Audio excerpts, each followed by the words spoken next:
Sweet. Hi all, and welcome to the Wellbeing Within Lockdown interview series.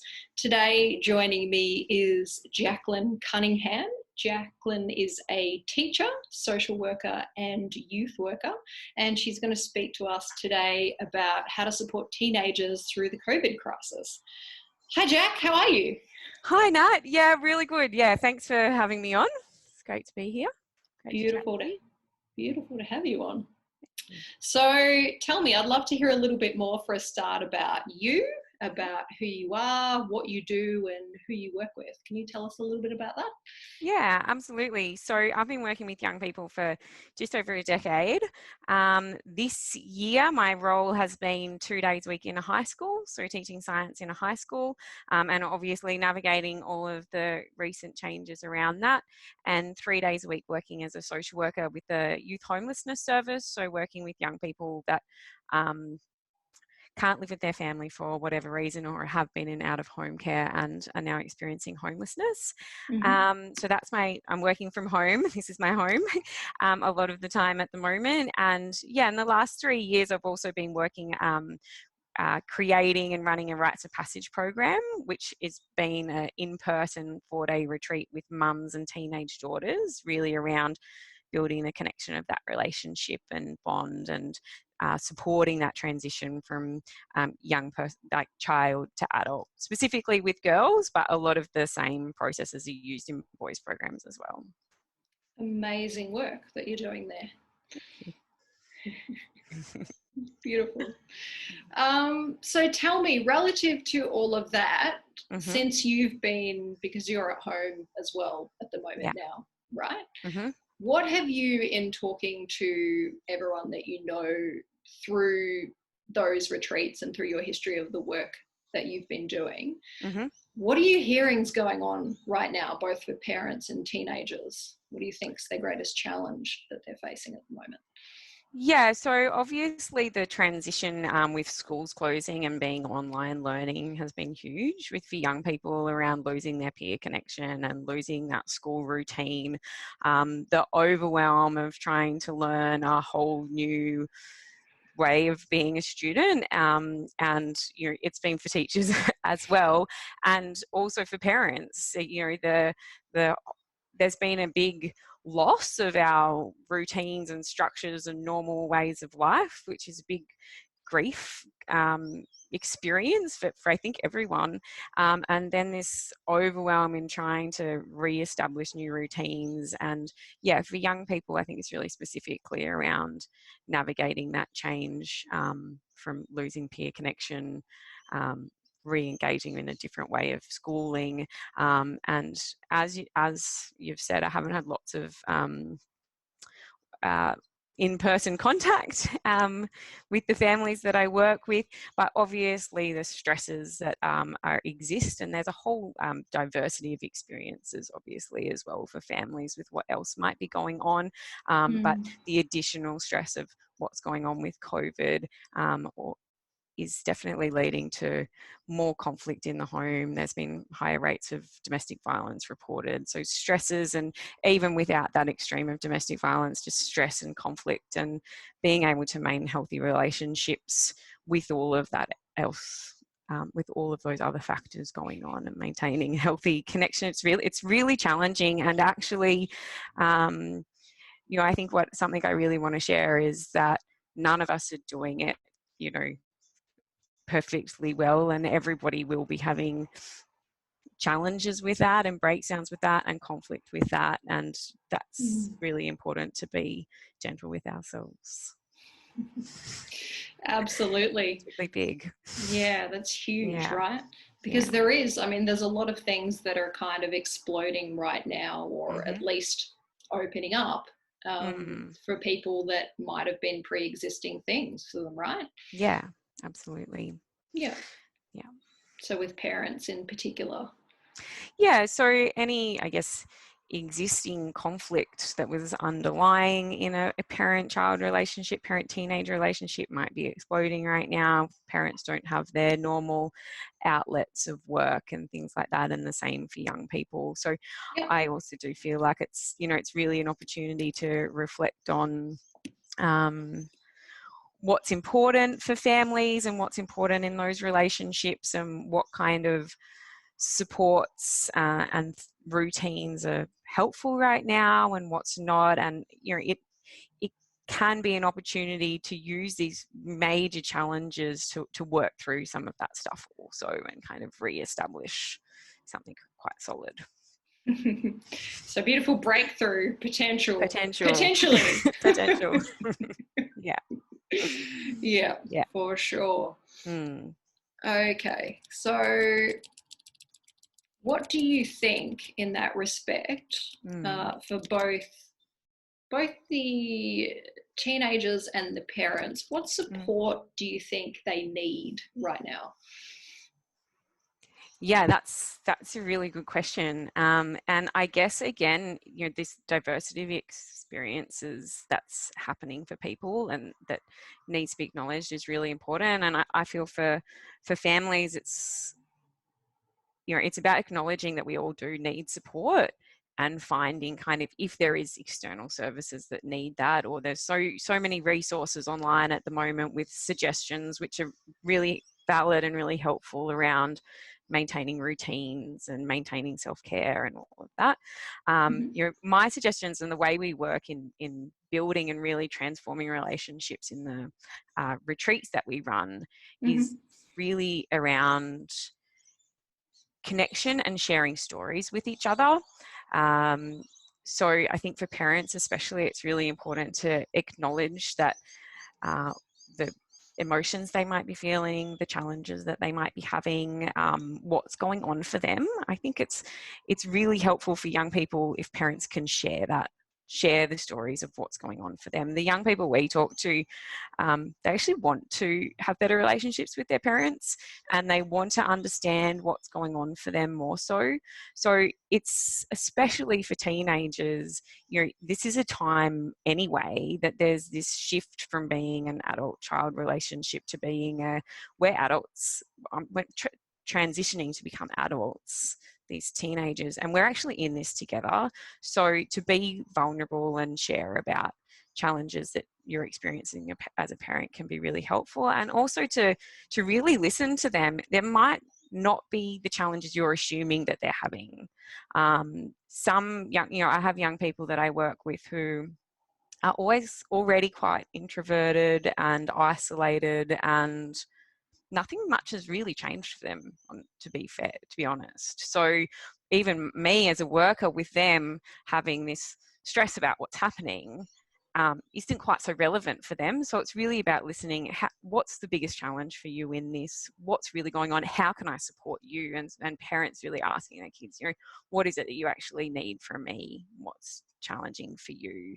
And what would you like our relationship to be like if there's a major conflict at the moment? So it's all of the stuff around healthy relationships that we always kind of can use, that's just extra important at the moment. So the stuff around listening and connecting and finding ways to bond and finding ways to spend time together as a family that's maybe away from the news and away from talking about COVID-19, and can we put something in our routine that's once a week we're going to sit down, just you and me, and do something enjoyable that you want to do. And if you're in a position where you can go to the park or go outside or do something fun or go and visit. I know New South Wales is relaxing some restrictions on Friday around being able to have visitors over. So there's some transition back as well. So it's good to have those conversations about how do we want to transition back?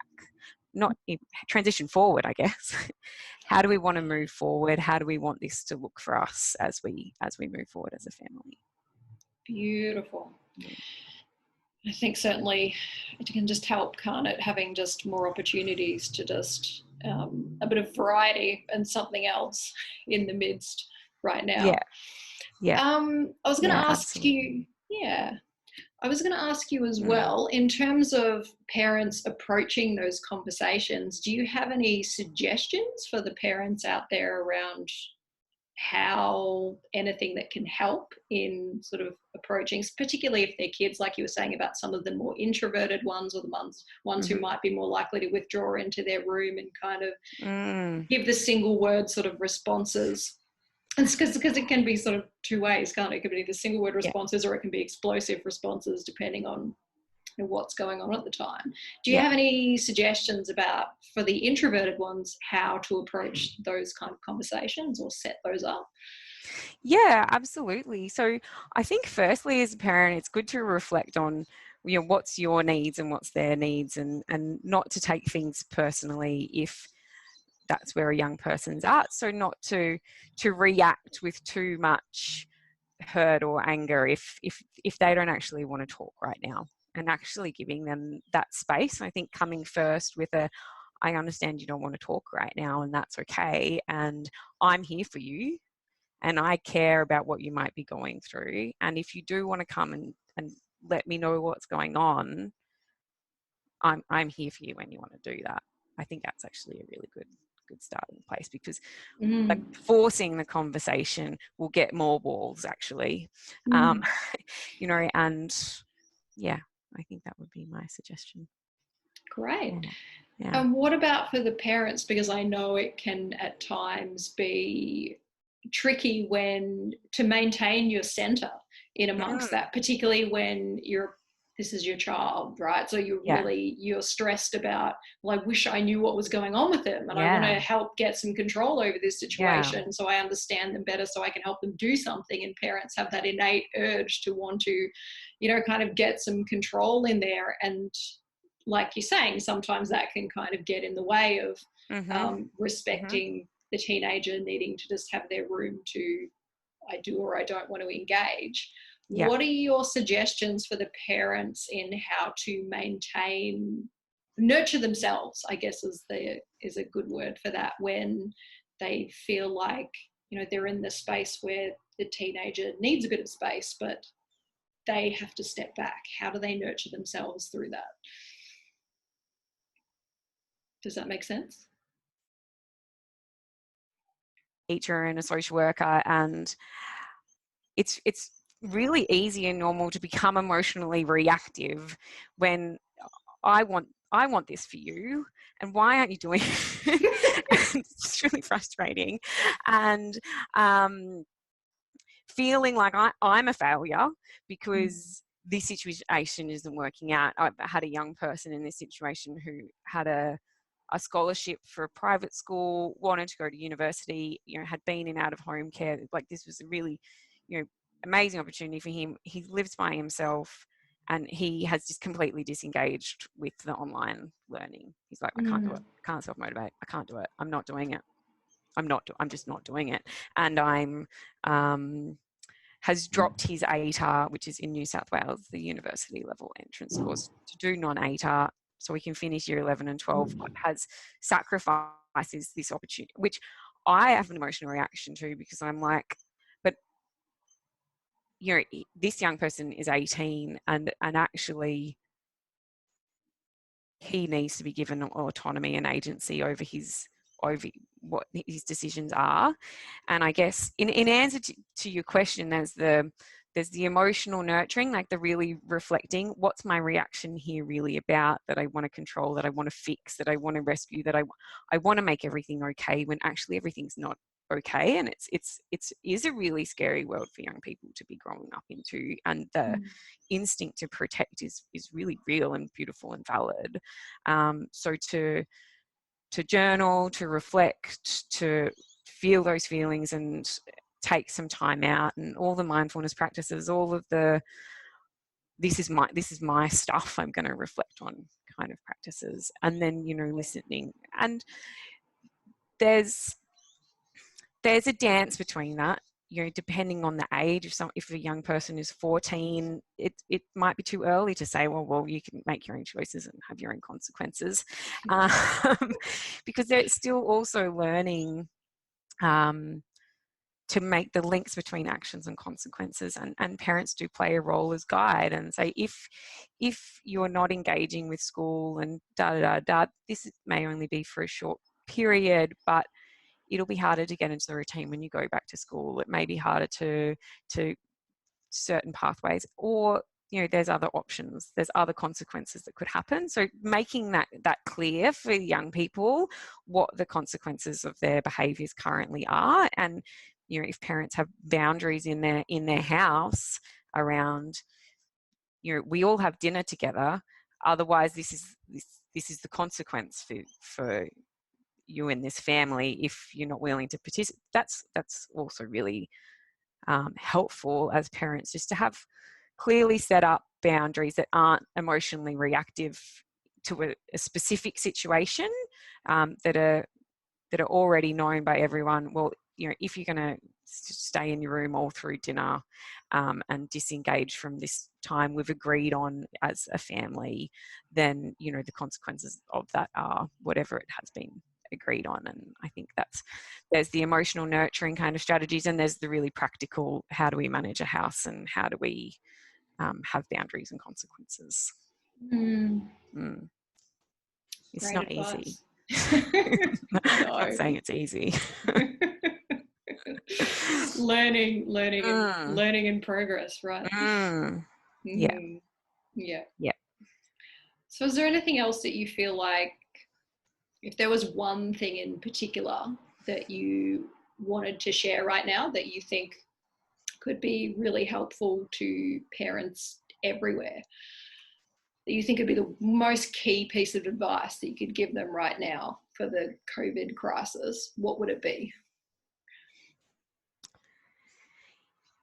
Yeah, it would be to really share honestly and authentically where you're at and what's challenging for you, and what your hopes and dreams are for your young teenager that may be impacted by this situation, and also to really listen to your teenage child around what it is that's actually going on for them, what do they want, and really honour where they're at, their strength and resilience in the situation, and their differences, and allow those to also be there.